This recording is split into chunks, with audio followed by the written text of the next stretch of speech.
are you one with the fire and ash? Since the very day we're in Disney's Animal Kingdom, specifically in the Valley of Moara, because Awa has heard you. We're gonna go see Avatar, so we thought we would eat in Pandora. Yes, what better place to celebrate the release of Fire and Ash? So we're gonna go get some Fire and Ash. It's #1 choice of foodie infotainment.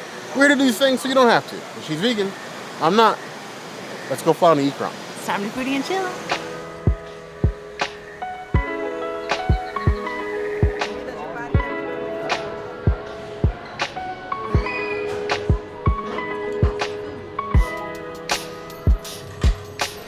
When you come to Satu'li, you have to do the adult plus the kids hack, because I think it is the best way to get this. You get all the tofu that you want. So I got the potato hash and then the rice and beans. Just gonna throw them all on top of each other. And we're just gonna say Siva Ko and fly. Let me get a nice full bite here.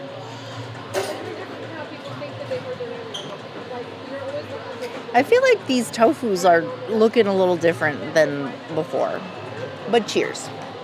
I feel like they kind of like beiged down the seasoning on this tofu. It might just be this batch, but it tastes beige, and the sauce is really what makes it. But and the slaw, the sauce and the slaw are great. Everything else is kind of like on the beige side, and that makes me a little sad. But I still think that this is the best place to get tofu on property. They do batch make their tofu, so just because this one might taste a little bland doesn't mean like the next one won't be bland, or maybe even spicy too. I've heard some people say that they thought the tofu here was a little too spicy. I don't think I've ever had one here that I thought was crazy spicy, but take that into consideration if you have an aversion to spice. I like this though. I would give it a 4 out of 5 bowls. Animal Kingdom is basically a vegan food playground. You can eat anywhere and be satisfied, but like this is literally the best tofu on Disney World property. So if you're a tofu fan, you need to try this tofu at least once in your life. Otherwise, do you even Disney? The tofu bowl with the princess hack. I already feel like Satu'li Canteen portions are like the American portion. They aren't small, but they're massive either. Adding more tofu, this is like a fuel your day meal. Like, you want to go absolutely the hardest you can possible. I don't need Tiffin's. I don't need Yak and Yeti. I don't need Flame Tree Barbecue. I don't know why they made it go to Restaurant anyway, but this is a meal. This is a Navi's meal, if you will. Dive right in, get all the things, get the rice, get the beans, get the best quick service tofu on property, and I do not say that with any ounce of hyperbole. We have long championed that like this is like, we need something like Satu'li Canteen in every park. That gives you like sort of like a base bowl, like a mix of options for all sorts of palates. Because some people want chicken, some people want beef, different sauces. It gives you the most flexibility with like the highest degree of like options for everybody. Pecos Bill and Magic Kingdom is getting very, very close to that. Epcot still needs something like that. And Hollywood Studios is still lacking. I guess you get somewhat close with like the waffle bowls, but they're not there yet. But this should be the base for at least one quick service in every park. This is still amazing. I give this 4.75 out of 5 claws. If you're a vegan, there's really no place that you can't eat in Animal Kingdom, but this is definitely should be at least in your top 3.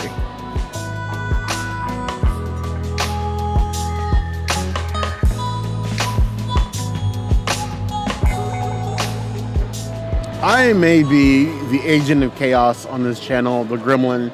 I don't ever really know what I'm going to do before I can do it, but when it comes to one thing, for my favorites, I am horribly predictable. Even before we put in the mobile order here, the princess is like, I already know what you want, because you want the same thing every single time you come here. When we came here before, I used to like hoe and hum about the different choices. There's a lot here. Oh, the chicken, I love the charred onion vinaigrette.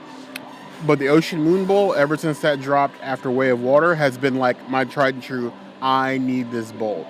It's basically a upgraded tuna poke bowl, and I was really afraid that with Fire and Ash it was going to disappear. It is not. I wish we had a specific Fire and Ash bowl, but I'm glad this is still here at the very least.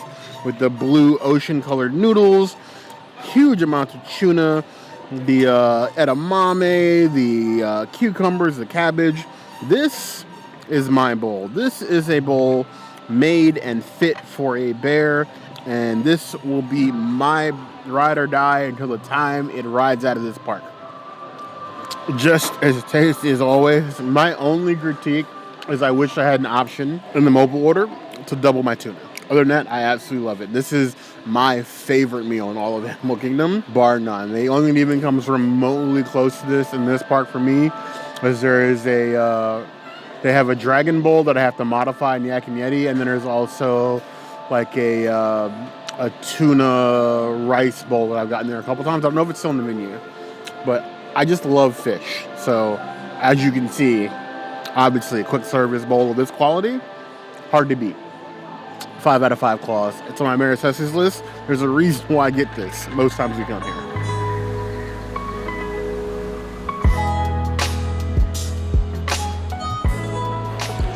Apparently, I'm being shamed here. Apparently, there was no Ocean Moon Bowl, or rather, there is no bowl. I was like, I'm finished.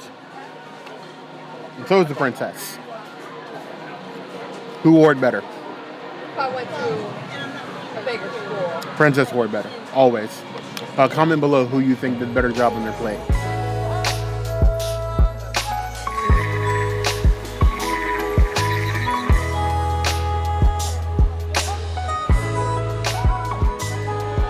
When we did our Animal Kingdom holiday crawl, I tried the new Fire and Ash margarita, and it was really not my jam, so I decided to go with a trusty old friend, the Banshee Pinot Noir. It's on like the cherry side. It's just got like some fruity notes to it, and it's very, it's like medium bodied. It's very delicious. You've got a lot of, it's very complex wine. I would give it 3.5 out of 5 wines. It makes me feel fine. In the jungle, where there's plenty of things that we can ferment and put in jars and drink later for some effects, wine to me makes almost more sense than a cocktail or some ale. So we're winding it up. We do it for the Ecron. Ooh. That does indeed have some body to it. I would say body, yaddy, yaddy, yaddy, yaddy, yaddy, yaddy, and stop there. But it's still a very flavorful wine, very fruit forward with a nice like clean tartness, not one that's gonna like burn your throat, but you're definitely gonna feel the tart in that drink. I'm glad that this has stayed here. I feel like in most cases we've added drinks and we haven't lost too much here in Satu'li Canteen, and that's rare for a quick service one. You just keep adding on drinks without losing too much. I would give this a 4 out of 5 claws.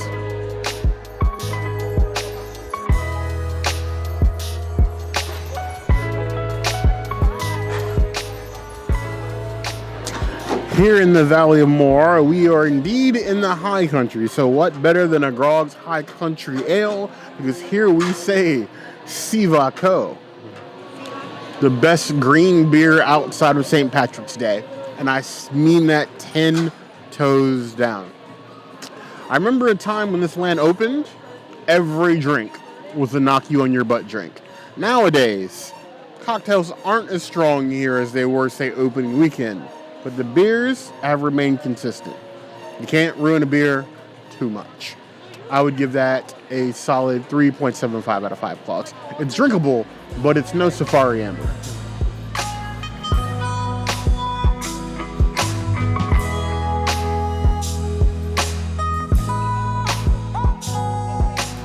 I'm going to keep getting this mousse until I get the name right. No, I'm not going to do that.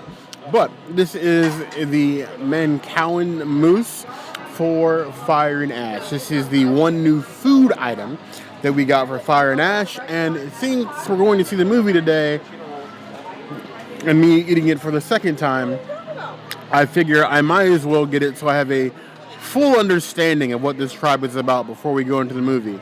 Complete with the mousse, the chocolate crumbles, the caramel sauce on top. I'm going to assume that this tribe likes chocolate. Like me. They like me. I appreciate this exists because we still have the dessert from the Way of Water, but it's a cheesecake. I can't eat that.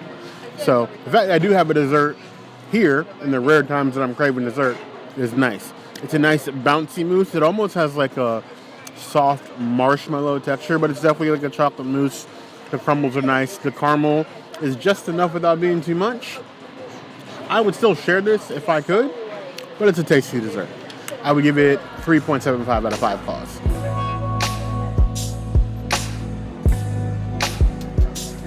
I feel like that's a significant pregame here in the Valley of Moara.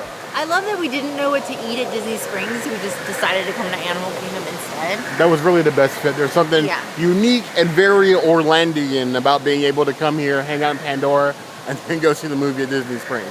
Yeah, I'm excited to see what it's like. So we'll tell you what it is, but first, let's go to Disney Springs.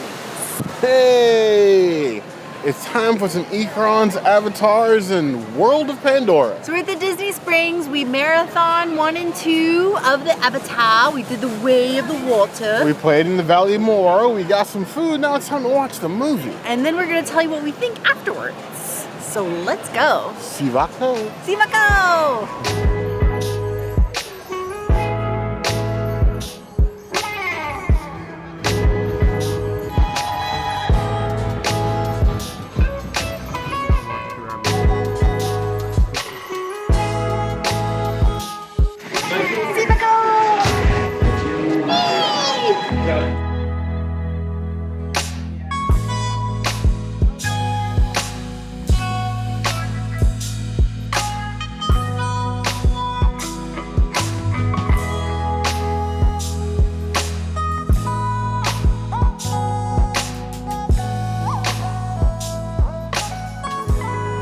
Avatar Fire and Ash. I feel burnt.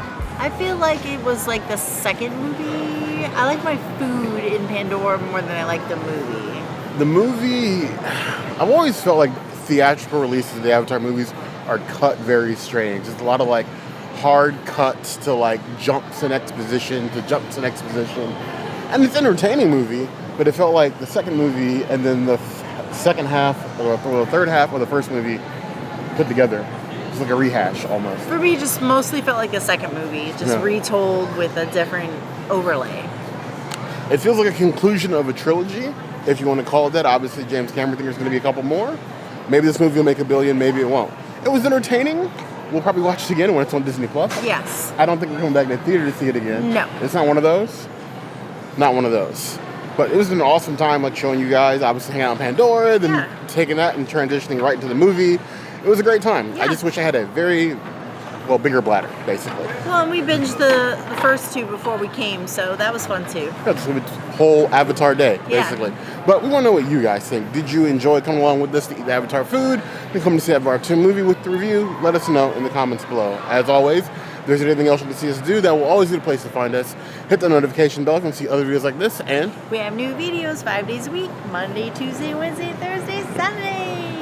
And we will see you soon. Be sure to subscribe and like this video. And if you don't comment, Bear might eat himself onto Pandora, and then I guess he just won't review food anymore? I guess I'll be Fire and Ash. Ah. But you heard the girl.